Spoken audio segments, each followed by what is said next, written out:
Hi, my name is David, and today we're going to be talking about home defense. The question is, should you have a gun in your home for home defense? And I'm going to tell you a story about my family, which you can see right there, that happened to me while I was on spring break to my house. Well, somebody broke in, and they shattered a bay window to get into my house, and they just trashed the entire house.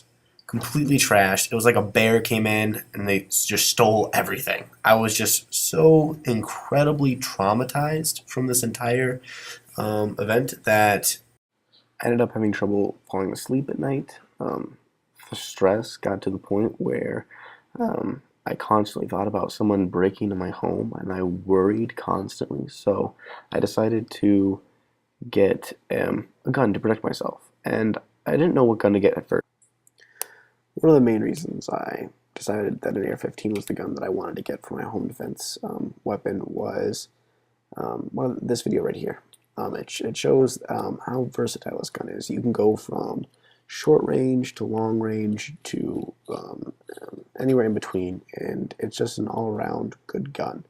I also did some research and found out some other facts about the AR-15.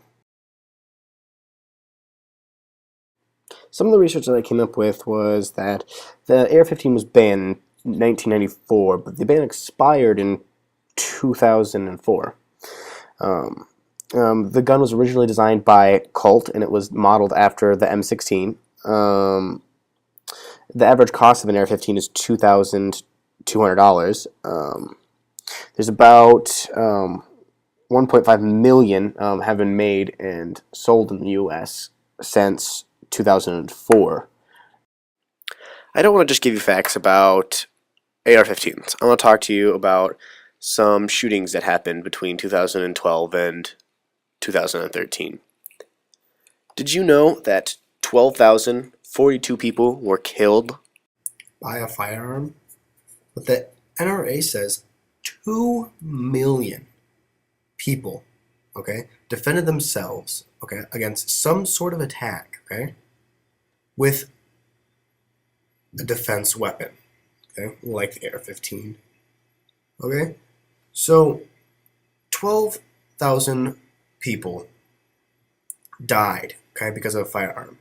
Now, if those 2 million people did not protect themselves, would you be willing to trade up those numbers from 12,000 to 2 million? Only 30% of Americans have a home defense gun.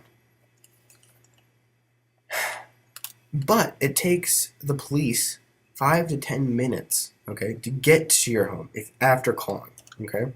So within 5 to 10 minutes, couldn't an intruder get into your home and harm someone in your family?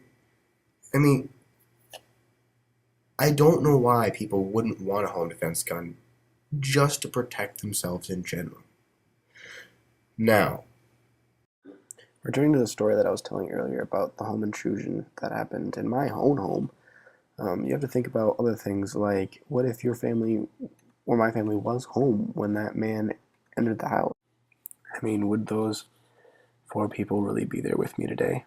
I mean, the person that was willing to do this much destruction in my own home, would they be willing to put a bullet through my mom and dad's head? I mean, I don't know. But I'm definitely not going to wait around. I can't live with the regret knowing that I didn't make the right choice. I'm getting something to protect my family. Knowing that I at least tried to save the people that I love would be a much better victory than knowing I didn't even try, or I couldn't even try. Now, if you want to know what you can do to help, email or contact your representative. For the state of Wisconsin, Tammy Baldwin would be the person I'd personally contact. And let her know that you won't stand for the guns like the AR-15, which are great home defense weapons, to be banned.